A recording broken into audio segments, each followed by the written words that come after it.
Hi నమస్తే welcome to మనం TV. ఏదైతే జర్నలిస్ట్ అంటే ప్రభుత్వానికి, ప్రజలకు వారధిలా ఉండాలి.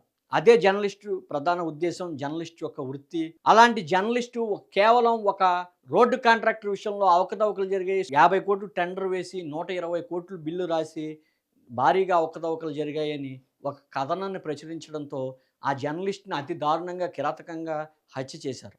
ఈ ఘటన ఎక్కడో కాదు, ఛత్తీస్‌గఢ్‌లో. ఛత్తీస్‌గఢ్ బస్కర్ ప్రాంతంలో బస్కర్ ప్రాంతానికి చెందిన ముఖేష్ అనే జర్నలిస్టు గతంలో ఎన్‌డీటీవీలో ఫ్రీలాన్సర్‌గా పనిచేసేవాడు. అదే విధంగా బస్కర్ కొంతకాలంగా తన సొంత యూట్యూబ్ ఛానెల్ ఒకటి క్రియేట్ చేసుకున్నాడు. 'భాస్కర్ జంక్షన్' అనే యూట్యూబ్ ఛానెల్ పేరుతో అతను కథనాలు ప్రచురించడం కూడా జరిగింది. అటువంటి కథనాలు ప్రచురించే సమయంలో ఏదైతే డిసెంబర్ నెలలో మావోయిస్ట్ ప్రభావిత ప్రాంతాల్లో రోడ్డు నిర్మాణం అవకతవకల్లో ఉందని ముఖేష్ ఎవరైతే ఉన్నారో ఆయన కథనం రాయడం జరిగింది. కథనం గ్రౌండ్ రిపోర్ట్ చేయడం జరిగింది. ఆ గ్రౌండ్ రిపోర్ట్ చేసిన కథనానికి ప్రభుత్వం కూడా స్పందించింది. ఎవరైతే కాంట్రాక్టర్ ఉన్నారో కాంట్రాక్టర్‌పై విచారణ ఆదేశాలు అయితే జారీ చేయడం అయితే జరిగింది. అదే కథనం ఎన్‌డీటీవీలో కూడా ప్రసారం కావడంతో అది రాష్ట్ర వ్యాప్తంగా సంచలనంగా మారింది. ఎవరైతే కాంట్రాక్టర్ ఉన్నారో సురేష్ చంద్రకర్ అతని సోదరులు కలిసి ఎవరైతే ముఖేష్ అనే జర్నలిస్ట్‌ను ఉన్నారో అతను డిసెంబర్ 31 రాత్రికి డిన్నర్‌కి పిలవడం జరిగింది. అదే డిన్నర్‌కి పిలిచిన సమయంలో సురేష్ చంద్రకర్, దినేష్ చంద్రకర్, రితీష్ చంద్రకర్ అనే ముగ్గురు కలిసి ఎవరైతే ముఖేష్‌ను ఉన్నారో అతి తీవ్రంగా కొట్టారు, హింసించారు, దాడి చేసి అతి కిరాతకంగా, దారుణంగా చంపారు. అది ఏ విధంగా చంపి ఒక సెప్టిక్ ట్యాంక్‌లో అయితే దాన్ని పడవేసి దాన్ని పూర్తిగా క్లోజ్ చేసి వెళ్ళిపోవడం జరిగింది. ఈ సెప్టిక్ ట్యాంక్ అయితే ఇది. ఈ సెప్టింగ్ ట్యాంక్ లోపల మొత్తం ప్లాస్టింగ్ చేసి మూత పెట్టి వెళ్ళిపోవడం జరిగింది. ముఖేష్‌ను పోస్ట్‌మార్టం చేసిన డాక్టర్లు కూడా విస్తుపోయే పరిస్థితి అయితే నెలకొంది. ముఖేష్‌కు ఒంటిపై తీవ్ర గాయాలైతే ఉన్నాయి. తలపై బోన్‌లన్నీ ఫ్రాక్చర్ అవ్వడం, పక్కటెముకలు విరిగిపోవడం, అదేవిధంగా గుండెను కూడా చీల్చి అతి కిరాతకంగా ఆ ముగ్గురు కలిసి అతి దారుణంగా ముఖేష్‌ని చంపడం జరిగింది. ఈ ముఖేష్ బాడీ చూస్తే గత 12 సంవత్సరాల్లో ఇప్పుడు దాకా నా సర్వీస్‌లో కూడా ఇటువంటి దారుణమైన మర్డర్‌ని చూడలేదని కూడా పోలీసులు సైతం కొంతమంది విస్తుపోయే పరిస్థితి అయితే ఉంది. ఇంత దారుణంగా కేవలం ఒక అవినీతి కాంట్రాక్టర్‌పై కథనం రాసినందుకు ఒక నిజాయితీపరుడు జర్నలిస్ట్‌కు జరిగిన సత్కారం అనే చెప్పాలి.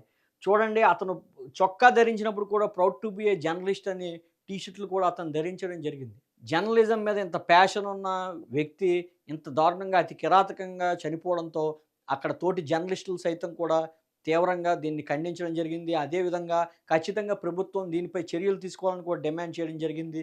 ఏదైతే ఛత్తీస్‌గఢ్‌కి సంబంధించిన ముఖ్యమంత్రి కూడా ఉన్నారో దీనిపై స్పందించారు. ముఖేష్ మరణం తీవ్ర దిగ్భ్రాంతికి గురి చేసిందని ఖచ్చితంగా ఎవరైతే చేశారో వారిపై చర్యలు తీసుకుంటామని కూడా ముఖ్యమంత్రి కూడా చెప్పడం జరిగింది.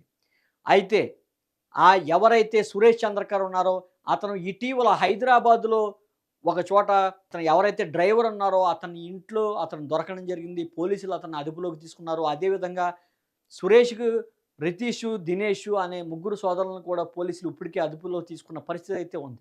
అయితే ఈ సురేష్ చంద్రకర్ గతమేంటి? అతను కాంట్రాక్టర్‌గా ఎలా ఎదిగాడు అనేది ఒక్కసారి గమనించినట్లయితే సురేష్ చంద్రకర్ ఎవరైతే ఉన్నారో అతను ఒక షెడ్యూల్ కా ఛత్తీస్‌గఢ్ ప్రదేశ్ కాంగ్రెస్ షెడ్యూల్ కులస్తులకు రాష్ట్ర ఉపాధ్యక్షుడిగా అయితే కూడా అతను పదవి చేపట్టడం జరిగింది. అదేవిధంగా అతను చిన్న స్థాయి నుంచి కూడా పెద్ద కాంట్రాక్టర్‌గా ఇప్పుడు ప్రస్తుతం టాప్ 10లో ఛత్తీస్‌గఢ్‌లో టాప్ 10లో ఒకరుగా అయితే అతను ఎదగడం జరిగింది. అతను కేవలం ఈ మావోయిస్ట్ ప్రభావిత ప్రాంతాల్లో రోడ్ల నిర్మాణాలు ఎక్కువగా నిర్మిస్తూ ఉంటారు. అయితే 2021లో అతను వివాహం అయితే చేసుకున్నాడు. అది యావత్ రాష్ట్రం కూడా సంచలనంగా మారింది. సురేష్ చంద్రకర్ ఎవరైతే ఉన్నారో సురేష్ చంద్రకర్ వివాహానికి రష్యా నుంచి కూడా పాటలు పాడడానికి రష్యా నుంచి కూడా సింగర్స్ రావడం జరిగింది. అదేవిధంగా ఒక స్టేడియంలో వాళ్ళందరికీ విందు వినోదాలు చేయడం జరిగింది సురేష్. కేవలం ఒక చిన్న స్థాయి నుంచి ఆ రకంగా ఏ రకంగా ఎదిగాడో ప్రతి ఒక్కరికి గమనించాల్సిన పరిస్థితి అయితే ఉంది. ఇంత అవినీతి చేశాడు. ఒక 50,00,00,000కి టెండర్ వేయడం ఏంది, 120,00,00,000 రూపాయలు దాన్ని తీసుకువెళ్ళి ఆఖరికి ముగించడం ఏంటి? అది కూడా పనులు కూడా పూర్తి కాలేదని కేవలం ఒక జర్నలిస్టు దాన్ని ప్రతిఘటించి దాన్ని బయటికి తీసుకురావడంతో అతి కిరాతకంగా అయితే జర్నలిస్ట్‌నైతే అతి దారుణంగా అయితే చంపడం జరిగింది. ఏదైతే సురేష్ చంద్రకర్ ఉన్నారో అతను కేవలం ఒక రాజకీయ పార్టీకి వెనకాల అండదండలుండి ఈ రకంగా ప్రభుత్వ కాంట్రాక్టులు మావోయిస్ట్ ప్రభావిత ప్రాంతాల్లో ఎక్కువగా రోడ్డు నిర్మాణాలు చేపడుతున్నారని కూడా సమాచారం ఉంది.